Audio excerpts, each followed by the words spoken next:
Hello guys, ഇന്ന് ഞങ്ങൾ നാട്ടിലെ ചെക്കന്മാരെല്ലാവരും കൂടെ കൊടൈക്കനാലിലേക്ക് ട്രിപ്പ് പോകും കേട്ടോ. സംഭവം പ്ലാനിങ് തുടങ്ങിയിട്ട് 3-4 ആഴ്ച ആയെങ്കിലും ഇപ്പോഴൊന്നും നടന്നത്. അങ്ങനെ ഞങ്ങൾ ആദ്യം തന്നെ തിരൂരെത്തിയ ശേഷം നേരെ പളനിക്ക് ട്രെയിൻ കയറി. ട്രെയിനിൽ എത്ര തിരക്കുണ്ടെങ്കിലും ഇതുപോലെ നിന്ന് ഉറങ്ങാൻ പറ്റുമോ സെക്യൂർ ബൈക്ക്?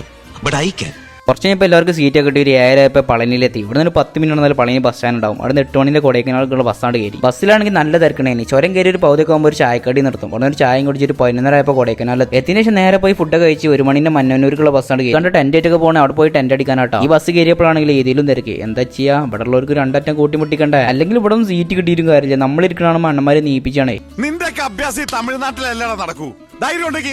അങ്ങനെ എന്താണെങ്കിലും 2 മണിക്കൂർ നിന്ന് മന്നന്നൂർ എത്തുന്നതിന് മുമ്പ് തന്നെ ബസ്സൊന്നും എല്ലാവരും ഇറങ്ങണതാണ് കണ്ടത്. സംഭവം അന്വേഷിച്ചപ്പോഴാണ് നാട്ടിലൊരു പന്നി ഇറങ്ങി ഒരാളെ കൊത്തി സമരമായതുകൊണ്ട് ബസ്സൊന്നും കയറ്റിയിട്ടില്ല അത്ര. അവിടുന്ന് ഒരു ചേച്ചി ഫോട്ടോ ഒക്കെ എടുത്തരാൻ പറഞ്ഞപ്പോൾ ഫോട്ടോ ഒക്കെ എടുത്ത് നേരെ മന്നന്നൂർക്കാണ് നടന്നത്. അവിടുത്തെ പോലീസുകാരോട് ഞങ്ങൾ കാര്യങ്ങൾ അന്വേഷിച്ച്. ആള് നല്ലൊരു മനസ്സിട്ടോ. ഞങ്ങൾ ടെൻ്റ് അടിക്കട്ടെ എന്നൊക്കെ ചോദിച്ചപ്പോൾ ഓക്കെ എന്നൊക്കെ. ഇവിടെ ആണെങ്കിൽ നടു റോട്ടിൽ ആകാടിയാട്ടാ. ആ തിരക്കിനടിക്കടെ കുറച്ച് ആൾക്കാർ നടു റോട്ടിൽ നിന്നുകൊണ്ട് ബിരിയാണി ഉണ്ടാക്കുന്നുണ്ടോ. പിന്നെ അവിടെ നിന്നൊന്നും വീഡിയോ എടുക്കാന്നില്ല. അഥവാ ഓൾക്ക് ഇഷ്ടപ്പെട്ടില്ല എന്നുണ്ടെങ്കിൽ ചിലപ്പോൾ ഫോണായിട്ടും പോകും. ഇവിടെയൊക്കെ ചിലപ്പോൾ എങ്ങനെയൊക്കെ ചോറാവോളെങ്കിൽ കുറെ ആൾക്കാർ നിൽക്കും. ഞങ്ങൾ എന്തായാലും ഒരു ടെൻ്റ് അടിക്കാൻ സ്ഥലം കിട്ടുമോ നോക്കിയിട്ട് എല്ലായിടത്തും നടന്നത്. അപ്പോഴാണ് മയം പെയ്യുന്നത്. പിന്നെ ഈ സമരം ഇങ്ങനെ നിൽക്കുകയാണെങ്കിൽ നാളെ തിരിച്ചു പോകാൻ വണ്ടി ഉണ്ടാവില്ല. അങ്ങനെ തിരിച്ച് കൊടൈക്കനാലിൽ പോകാൻ നിന്നപ്പോൾ ഇവിടെ നിന്ന് ഒരു വണ്ടിയും കൊടൈക്കനാലിൽ വിടണില്ല. ആകെ ഒരു മൂഞ്ച അവസ്ഥ. ഇവിടെ അങ്ങനെ ലോക്കായി എന്ന് വിചാരിച്ചപ്പോഴാണ് കുറച്ച് അപ്പുറത്ത് നിന്ന് കൊടൈക്കനാലിൽ ബസ് ഉണ്ട്. എന്തായാലും ഒരു വിധത്തിൽ ബസ് കിട്ടി. പണ്ട് മാമുക്കോയ പറഞ്ഞ പോലെ അതിന്റെ തോറ്റും തരാന്നാലും ഇനി അങ്ങോട്ട് ഞാനില്ല.